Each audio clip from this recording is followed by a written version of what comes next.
Lift में फंसे जाने वाले मां बेटी को पुलिस ने बाहिफाजत बाहर निकाल लिया।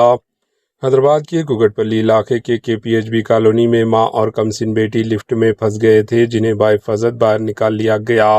पुलिस के मुताबिक केपीएचबी फेज 9 में वाक़े कोटक महिंद्रा बैंक की इमारत में एक खातून अपनी बेटी के साथ लिफ्ट में जा रही थी कि अचानक तकनीकी खराबी के बायस लिफ्ट दरमियान बीच में रुक गई, जिसके नतीजे में वो दोनों फंस गई। इत्तला मिलते ही केपीएचबी पुलिस मौके पर पहुंच गई और रेस्क्यू कार्रवाई अंजाम दी गई। पुलिस ने एहतियात के साथ लिफ्ट के दरवाजे खोले और मां और बेटी को बाहर निकाल लिया गया। पुलिस ने अवाम को मशवरा दिया कि अगर लिफ्ट में तकनीकी खराबी पेश आए तो घबराने के बजाय इमरजेंसी अलार्म या हेल्पलाइन के जरिए एतला दें और लिफ्ट के दरवाजे ज़बरदस्ती खोलने की कोशिश बिल्कुल ना करें। Bureau report, HN news.